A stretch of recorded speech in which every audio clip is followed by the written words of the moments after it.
So my job was supposed to be a 2-month job just during the campaign, but then they saw this need to have a full-time public affairs person stay on through the entitlement process and beyond that. So my 2-month job is now 22 years later. And, so I was very involved in the whole campaign and then the entitlement process and the development and planning for the ballpark and then ultimately the opening. That was San Francisco Giants Executive Vice President of Communications, Staci Slaughter. I'm Jeff, and this is Storied San Francisco. Every week on this podcast, we bring you musicians, poets, photographers, and other San Franciscans talking about living, working, and doing their thing here. It's a way to get to know your neighbors. Welcome to episode 44, part 1. Staci grew up going to both Giants and A's games with her family. As a young adult in the 1990s, she got a job in San Francisco Mayor Frank Jordan's office. There, she was heavily involved in the effort to keep the Giants in San Francisco. In this episode, Staci takes us through her career, leading up to the team's eventual move to a new ballpark. Here's Staci. So I grew up in Sacramento, and then I went to school at Berkeley. And growing up, my father was a big baseball fan, and I followed baseball a lot with him. And we kind of followed both the A's and the Giants. Mm-hmm. At the time I was growing up, the A's had won several World Series, but the Giants were always near and dear to my family's heart. My uncle lived in San Francisco, so we would come visit for a Saturday, and we would go buy, nosebleed section seats in the upper deck and enjoy a game at the Stick. In your parka? Yes. Yeah. We tried to stick with day games just because it was a little bit warmer. But yeah, oftentimes we would go at night and, and it was not a full house at all. And this was, kind of in the 70s, early 80s, really before the team, it was down a time during when the team wasn't so great and attendance wasn't very strong. Yeah. Did you still enjoy it? Yeah. I mean, it's just kind of fun. You're with your family. We used to actually, if you sold a certain number of magazine subscriptions in junior high school, you would win a game, win a trip to a game. So we'd take a school bus over here and we would go to a Giants game on an weekday afternoon. And so just kind of memories like that.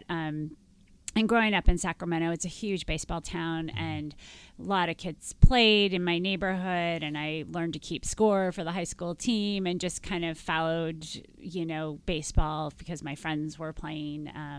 Do you mean scoreboard or? No, like writing in a scorebook. Yeah. So you really get to know the game. You really do. Well, I mean, you understand the rules. You understand and you don't really think about it. And then one time I went to a Giants game. It was before I came to work here, and right out of college, and I was working for a company, and we brought some visitors from Russia to come do the game.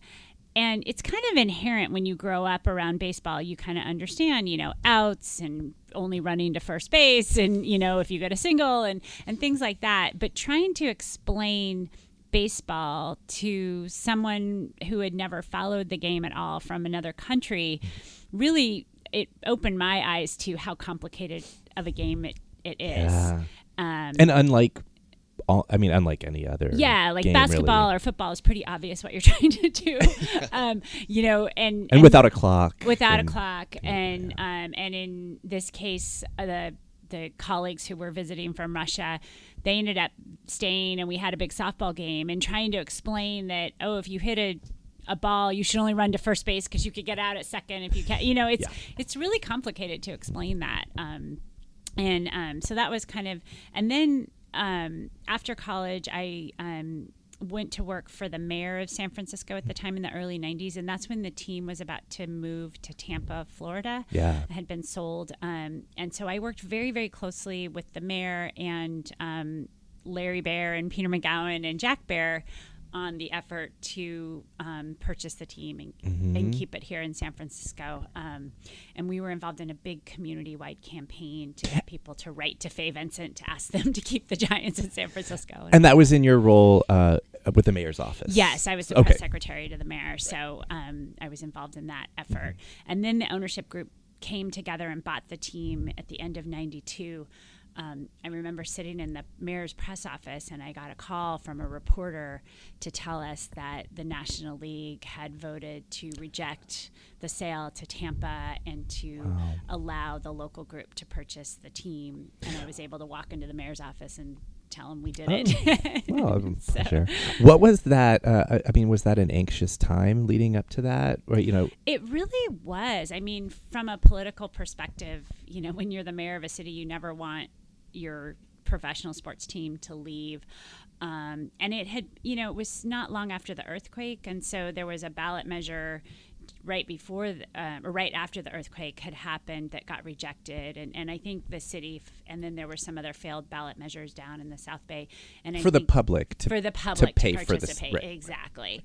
And so at that point, then owner Bob Lurie, for all the obvious reasons, just felt like he couldn't get it done here.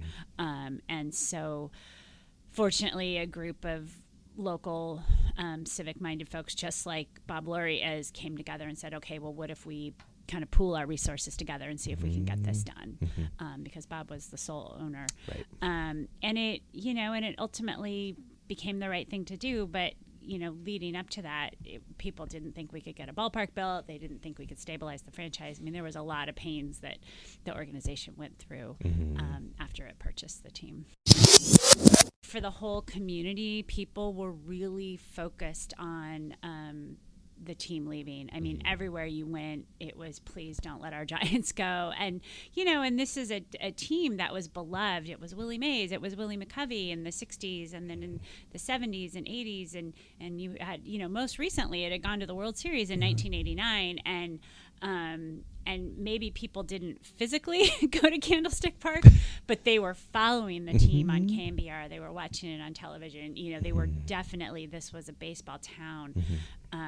And so you didn't really notice that until the team was about to leave. Right. So then they ended up winning the right to keep the team here. And I can't tell you how many people would write to Mayor Jordan and thank him for saving whatever he did on anything else, from the budget to homelessness to whatever, they didn't care. Yeah. The fact that he had helped save the team for the city was a huge accomplishment. Yeah. Because it's a symbol, Mm-hmm. it's a source of civic pride. We were the first. Dodger Stadium had been privately built in the 60s, but that was with the land donated to the city. But once this ownership group took over and they started to really because part of the agreement was, okay, we're going to let you buy the team, but you need to solve the ballpark issue. You need to figure out a way to do it. And obviously public financing isn't going to be a potential source, so how are you going to get creative and do it? So the ownership group, and this was before I joined the team, kind of took 2 years to really study the issue to figure out what's the best approach on that. At the same time, they said to the fans, okay, we know we're going to be in Candlestick for a while, so let's fix the stick. What are things that we can do? They fired their concessionaire. They brought in a new concessionaire. They started this whole We're Listening campaign, really to kind of get the fan. They did a number of community outreach programs to really re-engage the team with the community, aside from constantly, because there had been so much noise about, the ballpark is horrible, no one can go there. Well, then that starts to resonate with fans. They're like, well, you say it's horrible, why would I want to go there to watch a game? Right. So you really have to kind of turn psychology and try to really talk about what are all the great things. And obviously they brought in Barry Bonds and they put a competitive team on the field. The team won 103 games that year. I mean, there was a whole renaissance. And then the strike hit. I was going to say. Yeah. A turbulent time. Really, so they expansion, were just strike, yeah, teams the moving. Expansion had happened. The team was rolling in 1994. Matt Williams was on a tear. The team was, right in the hunt, and then the strike hit, and they canceled the World Series. And it took the Giant, and at the same time, the Giants ownership group and staff are trying to figure out, okay, how do we build a ballpark? And then after the strike hit and everyone came back to work, attendance just took a huge hit. And so the owners were literally writing checks every day. I mean, they wrote checks to the tune of $15 to $20 million a year to keep the team going at the time when they were trying to solve the ballpark situation. So there was an amazing, intense amount of investment from the ownership group. they were cash calls, and they would just write checks and just keep things going because they knew they had to maintain a competitive team. At the same time, they had to plan for the future. And so the ownership group said, okay, we'll continue to do this as long as you guys, the group, the team has a path forward.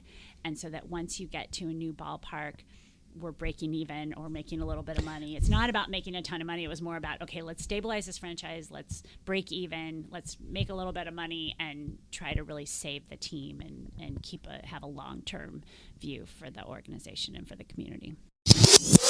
I mean, there was one year, 96, that was the year I came. We almost lost 100 games. Yeah. 97, we traded Matt Williams. Fans were beyond themselves. But that really started the trajectory back after the strike. And we won the division that year.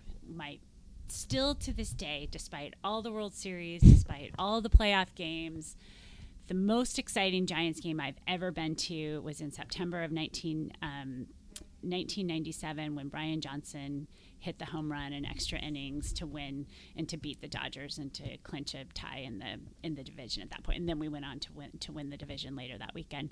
But it was just epic. 60,000 people in Candlestick. You know, it was one of those beautiful September days. It was probably, 80 degrees, and unlike Candlestick normally. Right. And it was really one of the most edge on your seat, exciting games I've ever witnessed. And I'm guessing you don't go to every No. game in the stands. You go to a lot, but not every. I go to a lot of games, but not every game in the stands. Yeah. And, it was pretty epic.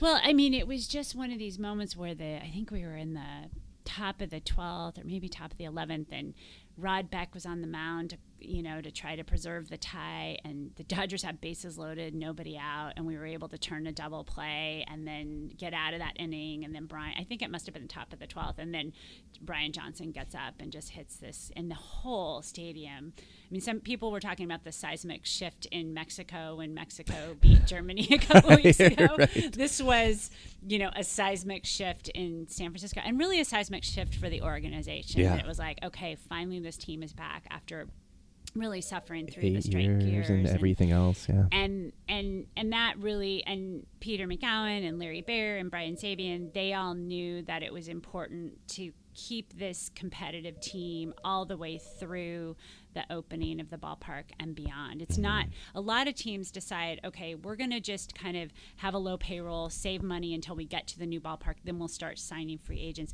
They knew that you wanted to create a fan following and follow these guys as you're moving into the ballpark. And because we were privately financing the ballpark, we knew that we had to have a sustainable model beyond just the first year. A lot of teams who have public financing, they drive up their season ticket base and they have this great new first 2 years, the honeymoon period ends. But we knew, because we had a mortgage to pay on this ballpark, that we had to sustain that excitement every single year, not just the first couple of years of the opening of the park. And I'm just going to go on a limb and say you did that successfully. We did. Yeah.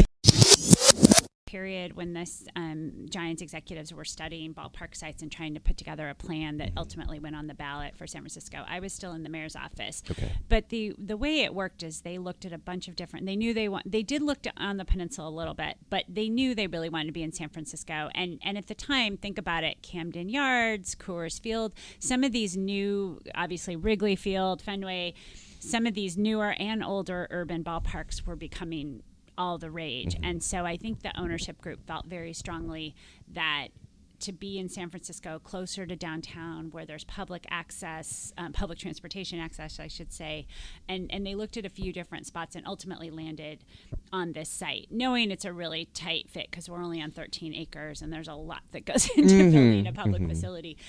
But we knew if we could get special permission from baseball to make the right field wall a little bit shorter than you normally would.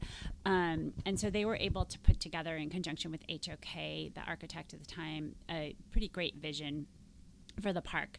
And they unveiled that at the end of 1995 and launched a campaign, a ballot measure to get. They didn't necessarily need voter approval because it was It wasn't publicly financed, but they felt that it was important to go to the ballot in order to gain momentum and political momentum, because there was still a whole environmental review and public entitlement process that had to be achieved following the election.